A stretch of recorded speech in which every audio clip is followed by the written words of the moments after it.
পশ্চিমে নিয়ে দেয় না এদিক ওদিক বেঁকিয়ে ফেলে গাড়ি।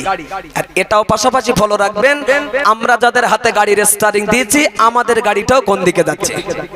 তবে ওমর হুজুরের গাড়ি আগে থাক, দেখবো কোন গাড়ি কোন দিকে যায়। চলুন। সাহাবী ওমর রাদিয়াল্লাহু আনহু মদিনার রাষ্ট্রপতি হওয়ার পরে, মদিনার খলিফা হওয়ার পরে সাহাবী ওমর রাদিয়াল্লাহু আনহু কোনদিন আরামের বিছানায় ঘুমাতেন না গো।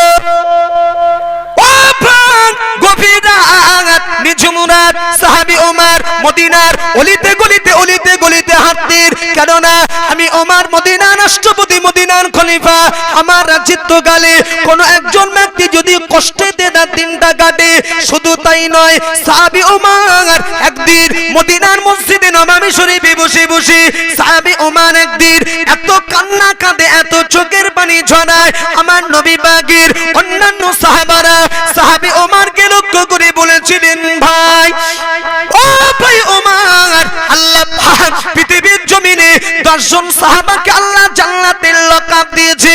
আল্লাহ পাক পৃথিবীর জমিনে 10 জন সাহাবাকে আল্লাহ জান্নাতের টিকিট দিয়েছে, তার ভিতরে 2 নম্বর তোমারই নাম আছে। ভাই ওমর, তুমি অবশ্যই পৃথিবীতে জান্নাতি জান্নাতি জান্নাতি। জোরে বলা যাবে না? ও ভাই ওমর, যে ব্যক্তিটা হাতে জিন্দেগি বেঁচে থাকা অবস্থায় আল্লাহর তরফ থেকে যিনি জান্নাতের টিকিট পেয়ে গিয়েছে, ওই ব্যক্তিটার দুনিয়াতে এত কান্নার প্রয়োজন কিসের, এত চোখের পানি ঝরানোর প্রয়োজন কিসের? আপনার হাতেই তো রয়েছে দুনিয়াতে জান্নাতের টিকিট। সাহাবী ওমর রাদিয়াল্লাহু আনহু কাঁদতে কাঁদতে বলেছিলেন, না না ও নবী পাকের সাহাবারা, ও আমার সাথীরা সঙ্গীরা, আমি ওমর কেন কাঁদছি জানো?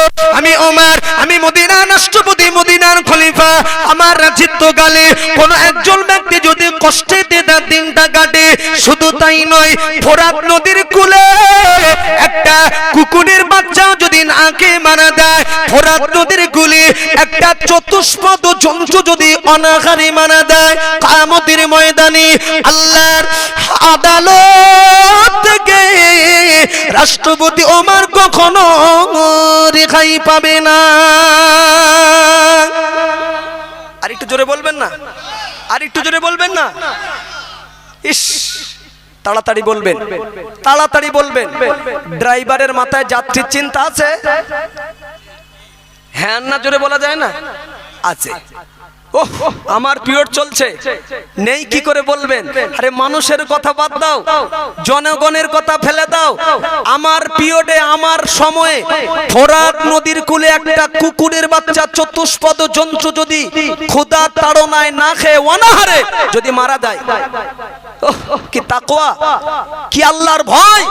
ওমর হুজুর কাঁদছেন তাহাজ্জুদের ওয়াক্তে মদিনার মসজিদে নববী শরীফের ভিতরে গিয়ে, এই মনে করে না জানি আল্লাহ শাহী দরবারে কিয়ামতের দিন আমি ওমরকে ধরা পড়তে হবে, জবাবদিহি করতে হবে, তো দায়িত্ব পালন হচ্ছে কি হয় না, পাচ্ছি কি পারি না, এই মনে করে আমি ওমর ভয়েতে কাঁদছি। সুবহানাল্লাহ। ইস, আমি বলেছিলাম না, গাড়ি যতক্ষণ চালাবে আপনারা ফলো রাখবেন, গাড়ি সিধা যায় না বেঁকে যায়। তবে আমি দায়িত্ব নিয়ে বলছি, সময় তো লম্বা নেই, অল্পতেই বলছি, যতক্ষণ ওমর হুজুর গাড়ি চালাবে, যত কোটেশন তুলবো ইনশাআল্লাহ বিন্দু থেকে বিন্দু পরিমাণ গাড়ি বেঁকবে না, বেঁকবে না, বেঁকবে না, গাড়ি সিধা ওমর হুজুর পশ্চিমে চালিয়ে নিয়ে যাবেন। তার কারণ একটাই, দ্বিতীয় কোনো কারণ নয়, একটাই কারণ। কারণটি হলো ওমর হুজুর অন্ধ ড্রাইভার নন, চোখওয়ালা গাড়ির ড্রাইভার। আর একটু জোরে বলা যায় না? হ্যাঁ, তো উঠবে যখন অন্ধ ব্যক্তির হাতেও তো গাড়ি সিধা যাবে না, আর খোদার গজব তখন আসবে। বোঝাতে পারছি কিছু? বুঝলেই সার্থকতা। একদিন ওক্তটা তাহাজ্জুদের, হাঁটছে একা, কেউ নেই। উদ্দেশ্য ওমর হুজুরের এটাই, কার কি হালাত, কে কোন সমস্যায়, কে কোন মুসিবতে দেখার তরে রাষ্ট্রপতি তাহাজ্জুদের ওয়াক্তে মানে গভীর রাতে একা মদিনার অলিতে গলিতে হাঁটতেন। আল্লাহ সাক্ষী। কেন? আমি আগে বলেছি উদ্দেশ্য ওমর হুজুরের একটাই, কার কি হালাত। কোনো বডিগার্ড নেই, কোনো বডিগার্ড নেই, দেহরক্ষী নেই, পুলিশ প্রশাসন নেই, কোনো পাহারাদার নেই। রাষ্ট্রপতি রাস্তায় একা নেমে পড়তেন গভীর রাতে তাহাজ্জুদের ওয়াক্তে একা। আপনাদের চিন্তাধারা দিয়েই বলুন, ওমর হুজুরের কোনো ভয় টয় লাগে না? ভাই ভালো বুঝছে কেন ভাই লাগে না? আরে ভারতেরও একটা রাষ্ট্রপতি আছে, ভারতের পাওয়ার কি খুব কম? পাওয়ার সম্মান খুব কম কি না? অনেক পাওয়ার। ও অন্তত কিচ্ছু না হলে 20-20টা প্রশাসন সবসময় গার্ড করে আছে, তাই না? আমি তো সেই রাষ্ট্রপতির ইতিহাস শোনাচ্ছি।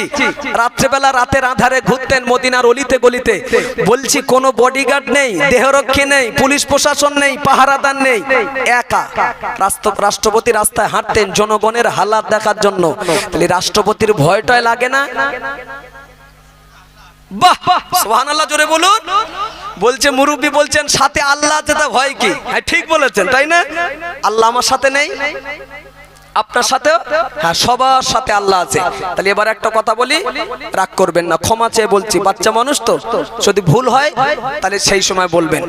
তাহলে আল্লাহ ওমর হুজুরের সাথে ছিলেন, এই জন্য ওমর হুজুরের ভয় লাগেনি। সেই আল্লাহ আমার সাথেও আছে, আপনার সাথেও আছে, সবার সাথে আছে। তাহলে আমি এত বড় নেতা, আমি ভালো করে বুঝবেন, দিনের বেলা রাস্তা চলতে গেলে 6-8টা গার্ড লাগে। রাগ করলেন মনে হয়, ক্ষমা করে দেবেন। কেন ভাই? আমি কিন্তু অন্য কোন উদ্দেশ্য বলিনি, ভুল বুঝবেন না, আল্লাহর কসম। তুমি জনগণের কাজ করবে, মানব কল্যাণে পড়ে থাকবে, তা তোমার আবার বডিগার্ড কিসের? কি ভুল হচ্ছে নাকি? ভুল হচ্ছে? যাক, রাষ্ট্রপতি একদিন হাঁটছে, হাঁটতে হাঁটতে, আর আমি যে রাত্রেবেলা ওই যে বললাম যে রাষ্ট্রপতির কোনো বডিগার্ড নেই, আর আমার যে বডিগার্ড, মানে উদ্দেশ্য এটাই আমি জানি যে এমন ধনা ধুনে রেখেছি রাস্তা যদি একাবার হই আমার খবর আছে। আরে সত্য কথা দুটো জাত ভাইদের সামনে বলতে পারবো নাকি বিধর্মীর কাছে বলবো নাকি? তবে একদিন হাঁটছে, অক্তটা তাহাজ্জুদের, হাঁটতে হাঁটতে ওমর হুজুরের কানে দুটো মাসুম বাচ্চা, শিশু বাচ্চার করুণ সুরের একটা কান্নার আওয়াজ যেন ভেসে আসছে। স্টারিং ধরলে ড্রাইভারের যে কি দায়িত্ব, সাহাবী ওমর রাদিয়াল্লাহু আনহু টুক টুক টুক টুক টুক টুক টুক টুক করে ওই ব্যক্তিটার ঘরের দরওয়াজার কাছাকাছি গিয়ে সাহাবী ওমর রাদিয়াল্লাহু আনহু সালাম দিলেন, আসসালামু আলাইকুম ইয়া আখানাল বাইত। ঘরের দরওয়াজা খুলে গেল। সাহাবী ওমর রাদিয়াল্লাহু আনহু লক্ষ্য করে দেখলেন ঘরের দরওয়াজা যেই না খোলা, ওই ঘরের ভিতরে ঘরের এক কিনারায় দুটো মাসুম সন্তান দাঁড়িয়ে দাঁড়িয়ে দাঁড়িয়ে দাঁড়িয়ে কাঁদে। সাহাবী ওমর তিনি লক্ষ্য করে দেখছে একই ঘরের ভিতরে ঘরের আরেক কিনারায় একজন মহিলা উনানের উপরে একটা হাঁড়ি তুলে দিয়ে ওই হাঁড়ির ভিতরে কি একটা জেনে দিয়ে যেন নাড়াচাড়া নাড়াচাড়া নাড়াচাড়া দিচ্ছে, রান্না বান্না করছে। সাহাবী ওমর রাদিয়াল্লাহু আনহু বলেছিলেন, মা, ও মা মদিনার রমণী, ও মা মদিনার মহিলা, বলো না মা, এই গভীর রজনীতে তোমার বাড়িতে কেন কান্নার আওয়াজ পাওয়া যায়? মদিনার রমণী বললেন, আপনি কি, আপনাকে তো চিনি না জানি না। সাহাবী ওমর বললেন, আমার সম্পর্কে তোমার পরিচয় নেওয়া লাগবে না।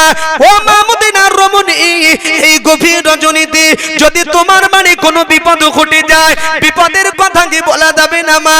বলো না কি সমস্যা, কি অসুবিধা? ও ভাই, সাহাবী ওমরের কথা শেষ, মদিনার রমণী কাঁদতে কাঁদতে বলেছিলেন, কি বলবো দুঃখের কথা, কি বলবো ব্যথার কথা। বিগত কয়েকদিন আগে স্বামী আমার দুনিয়া থেকে ইন্তেকাল হয়ে গিয়েছে। বিগত কয়েকদিন আগে স্বামী আমার জগৎ থেকে মারা গিয়েছে। আল্লাহ পাক আমার গর্ভে দুটো সোনার মানিক আল্লাহ দান করেছে গো। ওই দুটো বাচ্চাকে রেখে দি, ওর আব্বা বিগত কয়েকদিন আগে ইন্তেকাল হয়ে গিয়েছে। বর্তমানে আমার দুটো সন্তান ওরা এতিম আব্বা হারা, আমি মহিলা বর্তমানে আমি বিধবা স্বামী হারা। স্বামী ইন্তেকালের পরে আমার দুটো সন্তান ওরা ক্ষুধার যন্ত্রণা আর সহ্য করতে পারে না গো। আমি ওদের জনম দুঃখিনী মা, ওরা আমার কাছে দুবেলা দুমুঠো দুটো আহারের জন্য দাবি করে, দুটো খাবারের জন্য প্রস্তাব রাখে। আমি ওদের জনম দুঃখিনী মা, আমার সন্তানদের মুখে দুবেলা দুমুঠো আমি ভালো করে আহাত তুলে দিতে পারি না, খাদ্য ধরতে পারি না, যার কারণে রাত গভীর, ওদের চোখে ঘুম আসে না, ওদের পেটে এখন অত্যন্ত ক্ষুধার জ্বালা, তাই ক্ষুধার জ্বালা যন্ত্রণা সহ্য করতে না পেরে এই গভীর রজনীতে ঘরের কিনারায় দাঁড়িয়ে দাঁড়িয়ে দাঁড়িয়ে দাঁড়িয়ে ওরা কাঁদে। কান্নার কারণ ওদের পেটে এখন অত্যন্ত ক্ষুধার জ্বালা। সাহাবী ওমর বললেন, ও মা মদিনার রমণী, আমি বুঝেছি বাচ্চারা কাঁদছিল ক্ষুধার যন্ত্রণায়, তুমি অসহায় এই জন্য বাচ্চারা কাঁদছিল, তবে এসেই তো দেখছিলাম বাচ্চারা কাঁদছিল ওই জায়গায়, আর তুমি ঘরের এই কিনারায় উনানের উপরে হাঁড়ি তুলে দিয়ে তুমি জানো কি রান্না করছিলে? বলবে মা, বাচ্চাদের জন্য তুমি কি রান্না করছিলে? ও ভাই, সাহাবী ওমরের কথা শেষ, মদিনার রমণীর কান্না আরো বেড়ে গেল। কি বলবো দুঃখের কথা, কি বলবো ব্যথার কথা। আল্লাহর জাত ও সিফাতের কসম খেয়ে বলি, আমি ওদের জনম দুঃখিনী মা, আমার সন্তানদের জন্য আমি মূলত হাড়িতে কিছু রান্না করি না গো, সান্ত্বনা দেওয়ার জন্য, আমার সন্তানদের মুখে হাসি ফোটানোর জন্য আমি মিছে মিছে আমি উনানের উপরে একটা হাড়ি তুলে দিয়েছি। ওই হাড়ির ভিতরে বড় একটা পাথর আর অল্প কিছু পানি দিয়ে আমি ওদের জনম দুঃখিনী মা, আমি হাড়ির ভিতরে আমি নাড়াচাড়া দিচ্ছি, আওয়াজ করছি। আমার সন্তান দুটি ভাববে আমাদের পেটে ক্ষুধা লেগেছে বলে মা আমাদের জন্য বুঝি রান্না করছে, রান্না হয়ে গেলে বুঝি মা আমাদের খেতে দেবে, এটা ভাববে বাচ্চারা।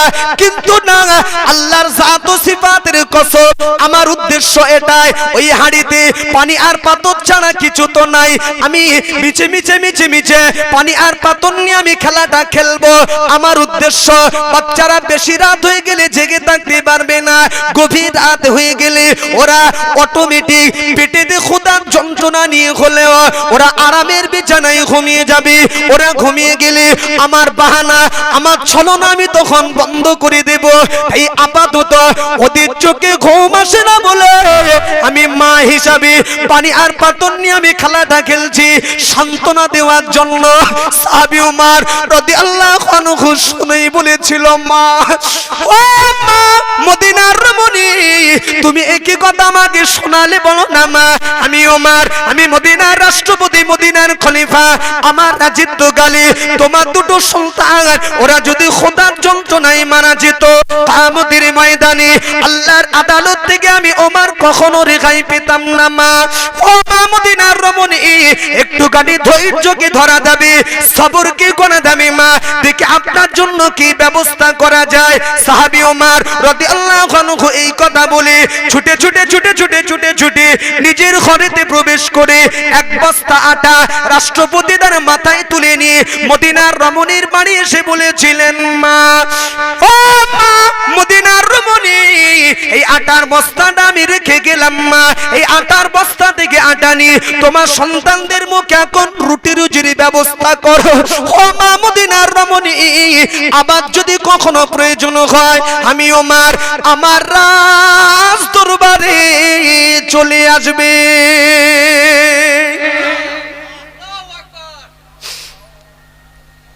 উফ, গাড়ি সিধা যাচ্ছে,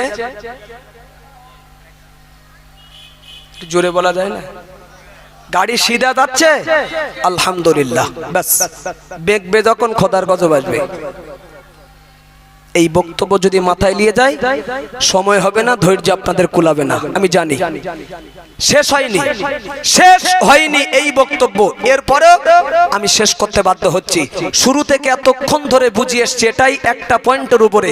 নবী বলেছেন, অযোগ্য ব্যক্তিরা যখন যোগ্যতার আসনে বসবে, নেতৃত্ব দেবে, কলম নাড়াবে, যখন আসমান থেকে খোদার গজব আসবে।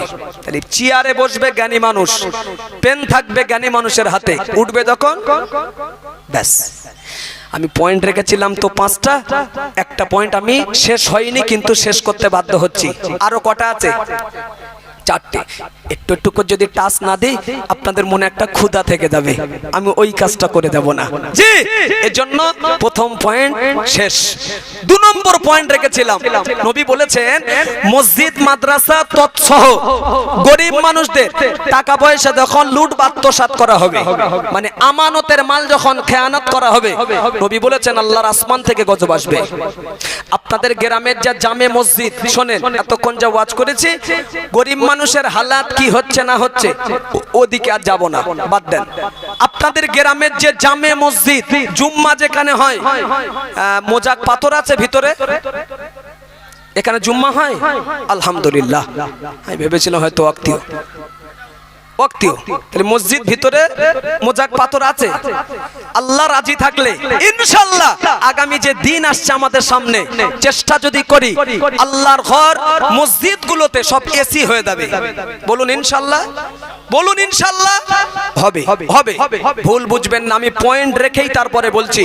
জি, মোজাক করা মসজিদ, পাথর বিছানো মসজিদ, ধরলাম এসি মসজিদ, আর ওই মসজিদের পাশে একটা চাচার বাড়ি, আর ও চাচার দাওয়াত ছিল খানা বাড়ি, পরের মাল তো চাচা এমন ভদ্দম খাওয়ান খেয়েছে, খেয়ে হেঁটে আর বাড়ি আসতে পারিনি, মসজিদের পাশ দিয়ে যাচ্ছিল, যাওয়ার পথে দেখে মসজিদের গেট খোলা, চট করে জুতোটা বাইরে রেখে ভিতরে গিয়ে পাকার সুইচটা মেরে, একটু গরমের সময় নিচে ঠান্ডা তো, চৈত্র বৈশাখ মাস, হ্যাঁ সুন্দর ঠান্ডা, মোজাক পাথর, পাকার সুইচটা মেরে জামা গেঞ্জি খুলে চাচা মসজিদের বারান্দায় শুয়ে আড়গোড় খাচ্ছে, আরাম করতেছে। ও চাচা আড়গোড় খাচ্ছেন খান, আরাম করতেছেন করুন, আমার কোনো সমস্যা নেই, ইলেকট্রিক বিলটা কে দেবে? হ্যাঁ, নয় হাসেন নয় কাঁদেন, যাও একটা করেন, হ্যাঁ কে দেবে? মসজিদ কমিটি। বাহ, তাহলে আপনি ছাড়লেন কেন? ভুল বোঝেন না, না আপনি যদি নামাজ কালাম পড়তেন, তাসবিহ তাহলিল করতেন, জিকির আজগার করতেন, কোরআন তেলাওয়াত করতেন, মুরাকাবা মুশাহিদা করতেন, এক কথায় ইবাদতের জন্য ভিন্ন কথা, ঠিক কি না? তার জন্যই সব। যদি মনে করে এই দেখেন গলা গলা খেয়ে কষ্ট হচ্ছে, ও আসরের আজানার ঘন্টাখানেক বাকি, আর বাড়ি যাব না, 1 ঘন্টা মসজিদে একটু আড়গোড় খাবো, 1টা ঘন্টা যে আড়গোড় খাচ্ছেন ফ্যানটা ছেড়ে দিয়ে, ন্যূনতম গরিবানা হালাতে 2 টাকা হলে একটা বিল ওঠে তো, হ্যাঁ না বলবেন তো? কেউ দেয় না। ফুরফুরা শরীফের দাদা হুজুর কেবলাকে আপনারা মানেন কি? আল্লাহকে একটু দেখাই না হাত তুলে যে আমি মানি দাদা হুজুরের। এই দেখেন তবলিগ করেন, তা কি হয়েছে? হাতটা তুলে বলেন না যে আমি দাদা হুজুরের মানি। তোলে নাড়া দেন দেন একবার, মাশাআল্লাহ। তাকবীর দেন, নারাই তাকবীর, জোরে দেন নারাই তাকবীর, নারাই তাকবীর। মেনেছেন যখন দাদা হুজুরের, কটা কথা বলবো, সময় ফুরিয়ে আসছে, শর্ট করে বলে দিই। মেনেছেন যখন, হুজুর কেবলার জীবনের একটা আদর্শের কথা বলবো, মন চাচ্ছে বলবো কি? বলছি। দিনের বেলা দাদা হুজুর কেবলা মাহফিলে ওয়াজ করতে গিয়েছেন, দিনের বেলা, রাতে নয়, ওয়াজ শেষ, শর্টে বলছি। হুজুর কেবলা বললেন, বাবা এই গ্রামের আদি মসজিদ কোথায়? আদি মানে পুরাতন মসজিদ। কেন? ওয়াজের শেষে জোহরের ওয়াক্ত হয়েছে, দাদা হুজুর কেবলার জামাতে নামাজ আদায় করবেন, তাই তো জনগণ হুজুর কেবলাকে নিয়ে গেলেন গ্রামের পুরাতন মসজিদে, জোহরের নামাজ জামাতে আদায় করে, পাশে ইমাম সাহেবও রয়েছেন, ওই মসজিদের ইমাম। দাদা হুজুর কেবলা একটু মসজিদে বসেছেন, অসংখ্য মুরিদ দাদা হুজুর কেবলাকে ঘিরে ধরেছেন, সালাম কালাম করছেন, মোসা করছেন, দোয়া লিখছেন, পীর মুরিদের যেমন ব্যাপার। পাশেই একটা বাড়ি ছিল, মসজিদের পাশে একটা বাড়ি, স্বামী বাড়ি ছিল না, পুরুষ মানুষ ছিল না, তার গিন্নি, ওই বাড়িওয়ালার গিন্নি মহিলা কিভাবে শুনেছেন যে আমাদের মসজিদে ফুরফুরা শরীফে দাদা হুজুর কেবলা আল্লাহর ওলি বসে আছে নামাজ পড়ে।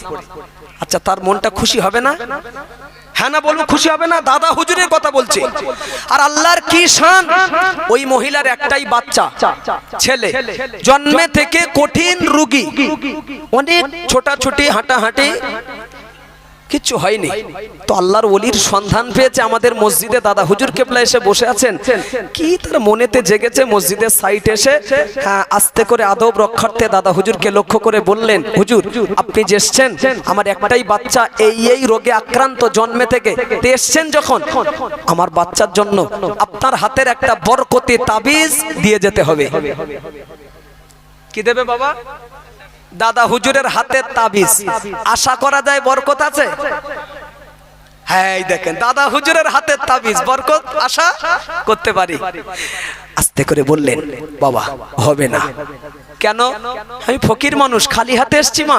আল্লাহ যদি কোনোদিন সুযোগ দেয়, কোনোদিন যদি আল্লাহ মৌকা মেলায়, দেখা হবে। আজকে কিচ্ছু আনা হয়নি, হবে না। মহিলার মনটা খারাপ।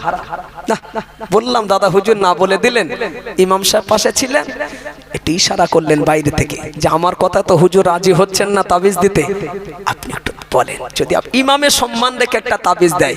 তো ইমাম মহিলার হয়ে সুপারিশ করে একই কথা বললেন। দাদা হুজুর কেবলা একই কথা ইমাম সাহেবকেও বললেন, বাবা হবে না, কিচ্ছু নেই।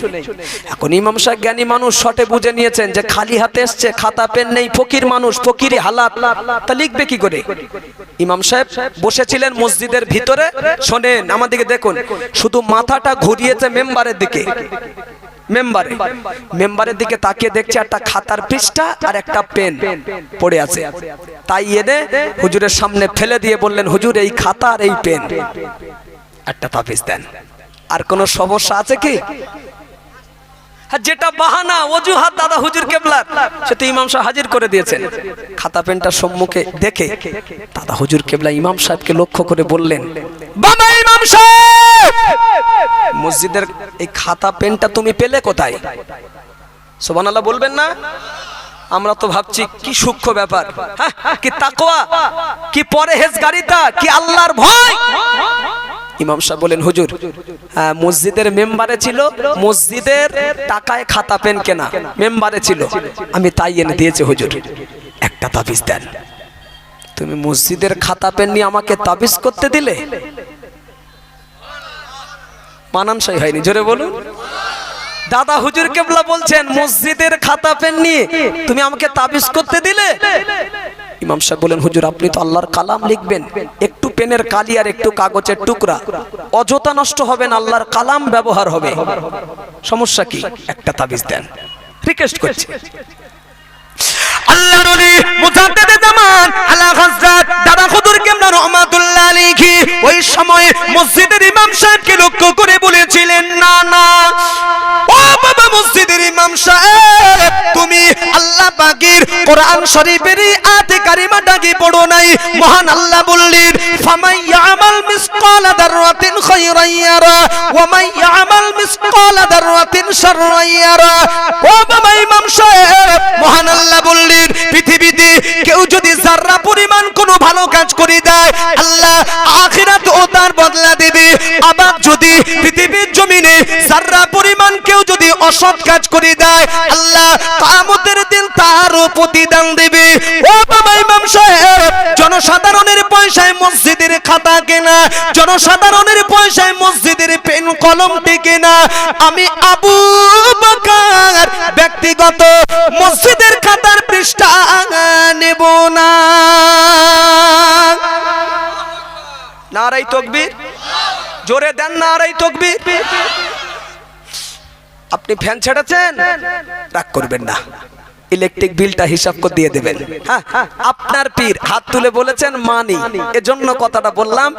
মসজিদের জনগণের টাকায় খাতা পেন কেনা, হুজুর ব্যক্তিগত নিয়ে তাবিজে ব্যবহার করেননি। কেন? আমানতের মাল খেয়ানত হবে। সুবহানাল্লাহ বলুন। হ্যাঁ, কিছু বোঝাতে পারছি কি? চেপে দিলাম এই পর্যন্ত, আর সময় নেই। পাঁচটার ভিতরে 3 নম্বর পয়েন্ট রেখেছিলাম।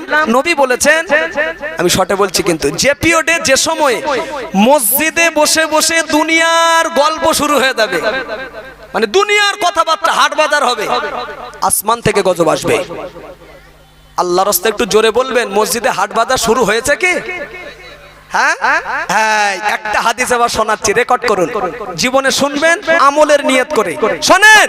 মসজিদে কথা যখন হবে, 3 নম্বর পয়েন্টে নবী বলেছেন খোদার গজব আসবে আসমান থেকে। আর আমি আপনাকে শোনাচ্ছি, মসজিদে গিয়ে যদি আপনি কথা বলেন, আপনার লাভ কত, লজ কত। আর লাভ আর লজ এ বাঙালি জাতি যখন বুঝে যাবে না, জবানে লাগাম লেগে যাবে। তাহলে একটা হাদিস বলবো কি? বলি, খুব কথা বলার ইচ্ছা মসজিদে, তো একটা হাদিসটা শুনেলেন। আল্লাহ নবী বললেন, আল্লাহ নবী হাদিস শরীফে জানালেন, 5টি স্থানে যদি দুনিয়ার একটি কথা বলা যায়, 5টি জায়গায় যদি দুনিয়ার একটি গল্প বলা যায়, তারা নবী বললেন 70 বছরের আমল আল্লাহ আল্লাহ বেকার করে দেবে, 70 বছরের ইবাদত নষ্ট হয়ে যাবে। এক নম্বর, আল্লাহ নবী বললেন কোন হাক্কানি আলেমের মাহফিলে বসে যদি, কোন হাক্কানি আলেমের মজলিসে বসে যদি দুনিয়ার একটি কথা যদি জবানে বলা দেয়, 70 বছরের আমল আল্লাহ বেকার করে দেবে। হাক্কানি আলেমের মর্যাদার খাতিরে। নম্বর 2, যেখানে কোরআন তেলাওয়াত হচ্ছে, আল্লাহ পাকের বাণী কালামুল্লাহ শরীফ যেখানে তেলাওয়াত করা হচ্ছে, জামানার মানুষেরা যদি ওই জায়গায় গিয়ে জবানে দুনিয়ার একটি গল্প যদি তারা করে ফেলে, 70 বছরের আমল আল্লাহ বেকার করে দেবে। নম্বর 3, আল্লাহ নবী বললেন আল্লাহর ঘর মসজিদের ভিতরে গিয়ে যদি, আল্লাহর ঘর মসজিদে বসে বসে যদি জামানার মানুষ জবানে দুনিয়ার একটি গল্প যদি তারা করে ফেলে, 70 বছরের আমল আল্লাহ মাইনাস করে দেবে। নম্বর 4, জানাজা নামাজ পড়তে গিয়েছেন, জানাজা নামাজ পড়তে গিয়ে জানাজার কাতারে দাঁড়িয়ে মাইয়িতকে সামনে রেখে যদি জবানে দুনিয়ার একটি গল্প এসে দেয়, 70 বছরের আমল আল্লাহ বেকার করে দেবে।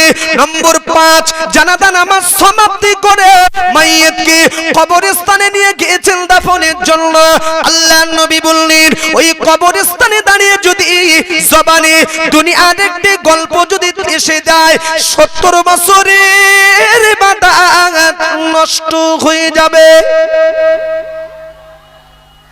বাম্পার আছে, ভুল করে সুবহানাল্লাহ বলবেন না, ব্রেক মারেন। দুঃখের সংবাদ দিয়েছি, খুশির সংবাদ সুরটা নেবেন না, কথাটা নিয়ে নেন। সুর শুনলেই সুবহানাল্লাহ, না ভুল হবে।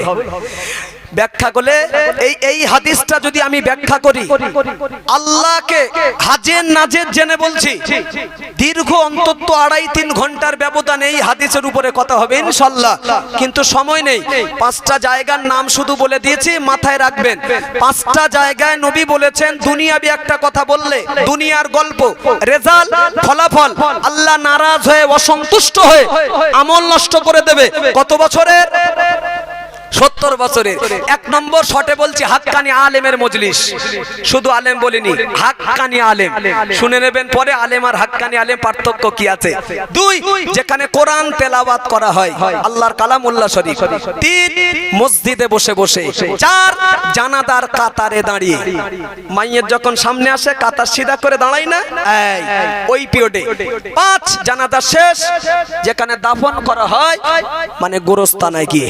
আমি জানি সন্ধ্যার পর থেকে জলসা চলবে ফজর পর্যন্ত, সারা রাতের মাহফিল, মাদ্রাসার জলসা, কথা ঠিক কিনা? এই সারা রাতের বক্তব্য আমি সহ আরো জানারা করেছেন, আমার পরেও ফজর পর্যন্ত হুজুর কেবলারা সব পরস্পর এসে করবেন আলহামদুলিল্লাহ। এই সারা রাতের ওয়াজ ও নসিহত শোনার পরে একটা রাতের বক্তব্য আমাদের আমল করা সম্ভব নয়, সারা রাতের কথা ওয়াজ আমাদের মানা সম্ভব নয়। এই হাদিসটা অন্তত নিয়াত করা যাবে যে আল্লাহ সারা রাতের বক্তব্য শুনে আমল করতে পারি আর না পারি, নিয়ত করছি মজলিসে বসে এই হাদিসটা জীবনে আমল করব, যে 5 জায়গা যখন যাব দুনিয়ার কথা বলবো না। নিয়ত করা যাবে ইনশাআল্লাহ? সবাই হাত তুলে বলেন দেন দেখি, আল্লাহ আমল করার তৌফিক দিন। তাকবীর দেন না আড়াই তাকবীর? খুব ভালো লাগছে, জোরে দেন না আড়াই তাকবীর? নারে তাকবীর রাখেন, তাহলে জায়গার নামটা মুখস্থ থাকবে তো। 1 নম্বর কি বললাম? হাক্কানি আলেমের মজলিসে যখন বসবো দুনিয়ার গল্প করব না। 2, যেখানে কোরআন তেলাওয়াত হবে জবানে লাগাম লাগাবো। 3, মসজিদের ভিতরে যখন যাব ব্যাস একদম জবানে লাগাম। 4, জানাজার কাতারে যখন দাঁড়াবো। 5, গোরস্থানে যখন যাব দাফন করতে, মাটি দিতে। মনে থাকবে তো ইনশাআল্লাহ? ব্যাস এই হাদিসটা এখানে থাক। 5টা পয়েন্টে গেছিলাম। 4 নম্বর পয়েন্ট, নবী বলেছেন সমাজে গান বাজনা যখন বেড়ে যাবে, প্রাচুর্য পাবে ব্যাপক হারে, সমাজে গান বাজনা যখন বাড়বে, নবী বলেছেন আল্লাহর আসমান থেকে গজব আসবে। যুবক বন্ধু এখানে যত আছেন, যুবক ভাই আল্লাহর রাস্তায় একটু জোরে বলবেন, জোরে। সমাজে গান বাজনা বেড়েছে কি? ও আল্লাহ, বাড়িনি? হ্যাঁ বেড়েছে, বেড়েছে। আর বাড়ার কারণ গজবের মোবাইল। চিল্লে বলুন গজবের। হ্যাঁ, ভালো করে খাওয়া হয় না, 30,000 টাকা দামের ফোন, পরনের কাপড় জোটে না ভালো করে, 20,000 টাকা দামের ফোন। আর যদিও পরনের কাপড় আবার আজকাল ছেলেদের যদি জোটে, তাও সব ছেঁড়া। জোরে বলো, তাও আবার। হ্যাঁ, প্রতিবাদ করবেন, দুটো কথা বলবেন, ও ঘুরি আপনার বুঝিয়ে ছেড়ে দেবে সমাজের জন্য। ও আল্লাহ তাকবীর দেন, হুজুর এসেছে।